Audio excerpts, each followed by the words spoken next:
K Krithivasan, CEO MD at TCS, Samir Seksaria, the CFO, and Milind, Lakkad, the CHRO, in conversation with Nikunj right after their numbers. Well, time to start coverage of earnings season. It's always a delight when you especially have to start with the TCS and when numbers are solidly above estimates. So what's the way forward? Has the business turned? The indications from the numbers seem to be indicating that things, at least on the revenue front, has turned. So way forward for this financial year, way forward for this quarter, and way forward for in general IT sector per se. Let's take the conversation forward with the team. Milind joins us, Krithi joins us, Samir joins us. So nice to have you. Aniti now, thank you for joining us. Let's start with the good news first, which is that I looked at the last 3 quarters of constant currency growth. One has become 2.2, 2.2 has stayed at 2.2, which means that there seems to be a positive growth which is coming from last 3 quarters. Is that the direction which we should now look forward to? So, Nikunj, first of all, good greetings to all your viewers. You know, the good news for us is all the industry verticals have grown, and almost all industry verticals and all geographies have grown. That's the first positive sign we want to look at. And we are also seeing from the growth perspective, it is both kind of projects. We are seeing good growth in discretionary project as well as in the, when I say growth, the cost optimization, definitely there's a growth. Discretionary project is a status quo. So overall, we are in a happy situation with the results that we have got. But we have never called out on the guidance or how things are going to be, but we have said that we believe FY25 will be a better year than FY24. We stick to that stand. I understand that, but I'm trying to put a pattern in place here. AI is all about pattern recognition, so I'm doing a manual pattern recognition. Sequentially, in 3 quarters, the direction seems to be changing. Has the direction pivoted? That is what we want to understand. It will be very difficult to call, Nikunj, honestly, because if you ask the customer, our customer sentiment, it has not drastically changed. What it was before, the sentiments are same. The focus is still around cost optimization. Every discretionary project is being validated for the return on investment. So those things have not changed. We are actually increasing our focus and going to our customers with newer opportunities for cost optimization. So we continue to win in the marketplace. But I don't want to call out the pattern has changed for good and it will continue to be increasing trajectory. It will be a difficult call to make. I don't want to. But Samir, what is stopping TCS from calling it out? Because everybody perhaps wants to know that. I mean, your shareholders and our viewers, they really want to know that, because this time the environment is such that everybody wants to know that, okay, there was a growth after COVID, then came the crunch, then came the impact, and now normalization. So what is the harm in calling it out is I'm trying to understand. Are you being extra conservative? So we believe giving a view in terms of how we see it and what we see, and the color on that is more important than calling out a number. Historically, we have not given a number. I'm just talking about the direction. I'm being slightly persistent with this question. We are not confident enough to call that the market sentiment has changed for good at this. Fair. Is this largely because of what's happening in the US market, and B, there is also an election, so is it a mix of both which is in a sense pushing you back? I think if you look at the sentiments, which started 6 quarters back in terms of post the one of the regional bank crisis and the big tax layoff, the sentiments have remained similar. And we are not seeing a significant change to call that out. And I think customers are also waiting for a trigger, and what that trigger is still not known. Milind, the headline which we got in the previous interaction was that there was a net decline in the headcount addition. Now the headline is different. In between quarters, why is there a divergence?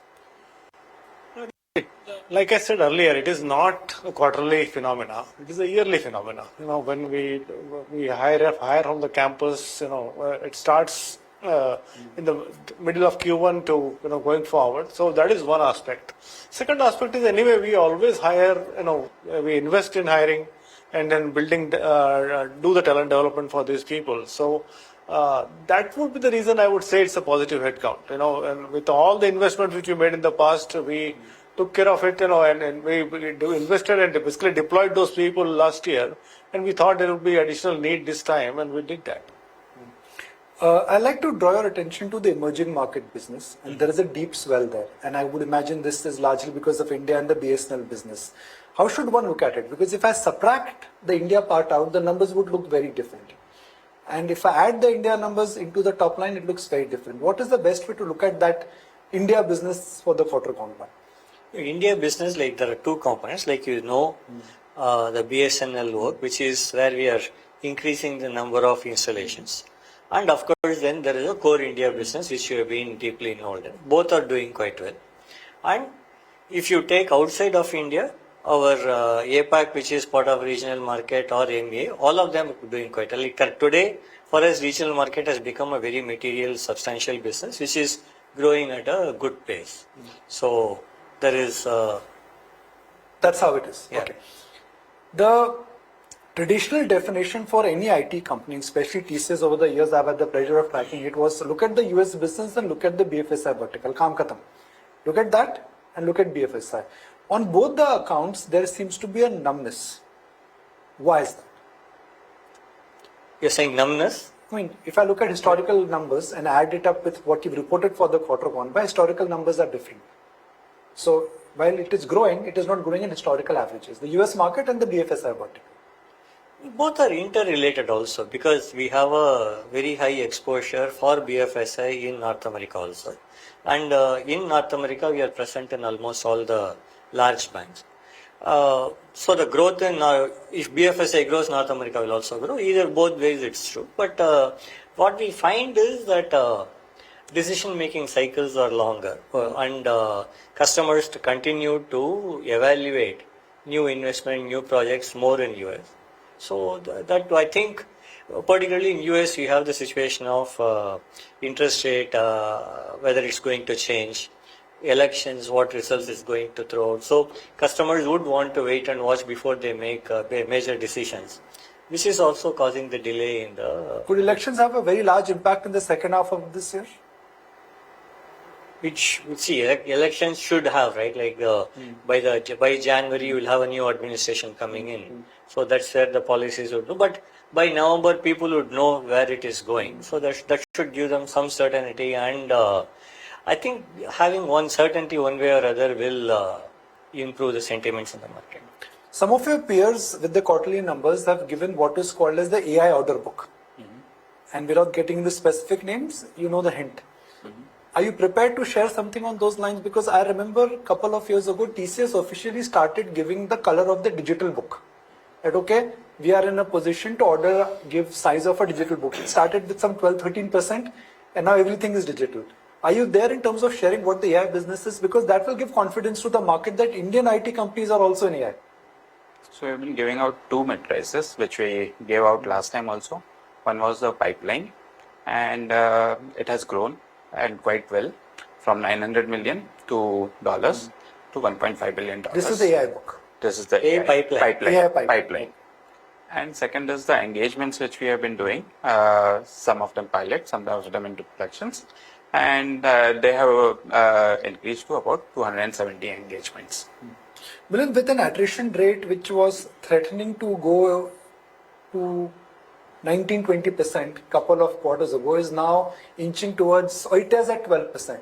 So what does that mean for TCS? You are getting fresh talent, attrition rate is low, inflation is coming under control, business is not as robust as what it was, let's say 3-4 years ago. What does that mean for your most important raw material, which is wage cost? That's a very good situation for us, right? Means I'm very happy that we have come to the levels we are normally in the 11 to 13% range. And last quarter I said we'll come down by 30 basis points, we came down by 40 basis points. So I think now I will see a stabilization of this number going forward, and it's a good thing. It's a good thing for the business. It's overall stability for the people, and also basically creating a healthy organization in the process. So 2021 was all about factors like moonlighting.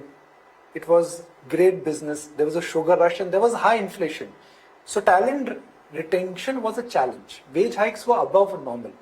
Do you see a normalization happening there? Because you are, in a sense, going to be calling out the most important aspect, the raw material cost. Manpower cost is the raw material cost. Yeah, I think so. It is definitely lower than what it was in 2021. But it is not significantly lower than what we have been seeing. So it is, from, as far as I'm concerned, it is back to where it was. Which is? No, which was what during normal days, pre-pandemic times. No, I'm just talking about the sense of the wage inflation, 4 to 6, 6 to 8. I think, about wage inflation, primarily, basically, we manage it through pyramid. And that pyramid, if we manage it properly, we can manage all financial parameters very, very well. So I don't think we will actually worry about that aspect so much, as long as we manage our operations very well.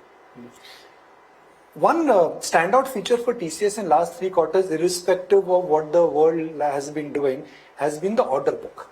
While your other parameters are looking up, for the first time I've seen a decline in order book. Is this largely because of delay in decision making? See, mostly it's a timing issue. Like if you look at the pipeline, both our overall pipeline and qualified pipeline, they stay at a very healthy level, more or less near the historical peak. So, and we announced a $12 billion plus order book last year. Even after that, we have been able to replenish all of them. So it's a slightly, and we also said our comfort range is 7 to 9 when you take out all those mega deals. This time there is no mega deal, so it's within the range, and it's a timing issue. There are few large projects we are working on, like which could have been signed this quarter, maybe might have slipped by few weeks to this quarter, come a Q2. So we don't see any issue there. Like order book is quite healthy, pipeline is healthy. What we see closing in Q2 is healthy. So yes. So there's a time when TCS decisively came and said, look, we are very proud to say that we are negotiating multiple mega deals. How many mega deals, which are $1 billion plus deals, you are negotiating right now? Whether they close in this quarter, next quarter, we don't know. But are you in advanced conversations? No. There are few deals, large ones we are discussing. Okay, there are never going to be many. Mega deals by nature will be few. Few we are definitely discussing, but I don't think we ever called out a number in the past. So you've said that you negotiate. We are in the process of negotiating some of our very market making deals. So, last quarter, the headline which I went back was that FY25 will be better than FY24. The first quarter seems to be mathematically endorsing them. What else should we expect in the next 3 quarters? Directionally or in terms of the tone and the tonality of the numbers? I think we are happy with what we have achieved in Q1. And as Krithi mentioned, we are confident that FY25 will work out better than FY24. And hope the journey which we have seen in Q1 continues. Okay. Where do you think things will settle eventually? There is more and more realization and adaptation of AI. When I speak to some of your peers, they tell me the following, that look, orders are coming, but delays are also starting. Delays are also starting, which is what you also mentioned. The technology is changing so fast, the relevance of the current order book is only getting more and more challenging. Is that true? That while you have an order book, but if delay is happening in terms of implementation, it could hit you? No, actually for us, leave AI aside for a moment. Like when we did because this question keeps coming up every quarter. We did an analysis of what is the order book we booked in the last 5 quarters and how much of realization of revenue has been happening. It's quite healthy. Okay, there is nothing to worry. And as we have been saying in the past, it's some of those programs that we started during the peak of the pandemic and those programs are coming up for evaluation and some of them are getting paused. So the recent order book that we closed, I don't think there is any stress or pressure there, and we are almost all of them. We have been able to realize the revenue. Even if technology is changing, like particularly if you take AI, like excepting few cases, most of them are smaller projects. They are not huge projects. So for them to materially impact the order book or realization of the order book, it doesn't impact materially. How big has the India business been for you in terms of in size, if you can quantify for us? You know the numbers, Samir? India business? I think it's around the 6 to 7% of our revenues is India business. In our segments, we report India geography separately. So what I'm trying to understand is that because everybody is excited about the India business, for the quarter gone by, that big bulge up is coming in India. Is this the high growth business which currently markets are not anticipating? We are accustomed to look at Indian IT with the lens of global growth, with the lens of what is happening in UK, Japan, and also what is happening in US. Could this be the differentiated part which could be a surprise factor for shareholders and for your investors, that India will continue to surprise us? It will be ramping up very strongly. I think the opportunities in India are huge, and we are tapping on those opportunities.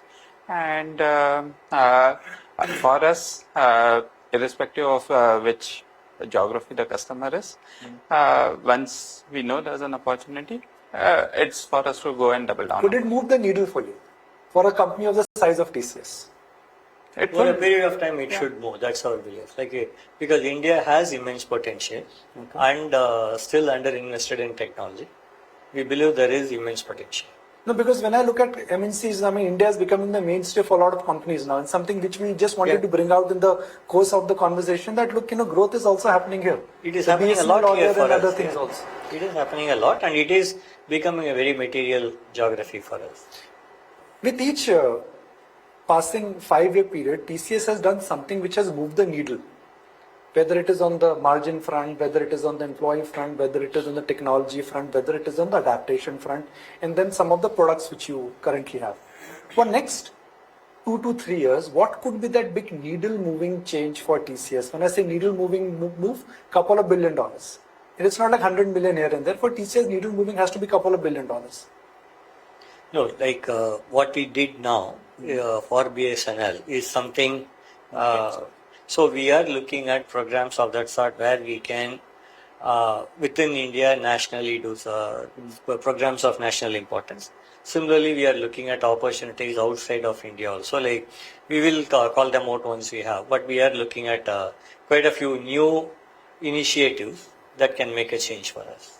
So I'll start summarizing the interaction. If I say that the turf or the decline is something which has got arrested, will that be a fair statement? As I said, I don't want to call that whether decline has been arrested. We are quite happy where we are, but too early to call that it's been arrested. I don't want to make that call. By next quarter, which is next time when we meet, would you be in a position to tell me the direction? Are you waiting for some triggers? We'll definitely give you color as we see it. We can give you the color as we see it, Nikunj. We don't want, because it is fairly volatile. Okay. The fact that we told you FY25 will be better than FY24 itself is a fairly bold statement from us, and we don't want to get into a quarterly. I understand that. I'm not putting words in your mouth, pardon me, but my idea is to perhaps get the right commentary out also. So let me summarize it again. FY25 will be better than FY24. Directionally too early to say the level of elevations, but you feel reasonably confident that things are getting better. And the market is too volatile to call it out very clearly. To me, it's too volatile to call out too clearly. I don't think we are in a position to say that we are in a growth path again. Anything you want to add on to that? No. Pakka? Yep. Okay, so that's the key messaging for us. I would look at it more constructively. For me, if I look at the mathematical representation, the revenue growth is coming back, and I think that's the message I want to go back with. Well, it's difficult to say the direction and the elevation, but in terms of the abyss, I think looks like we've got a bottom in place. And let's hope for the best for the next quarter. Congratulations, guys, and thank you for joining us. Thank you. Thank you, Nikunj. Thank you very much. If you like this video, then like, share and subscribe to ET Now.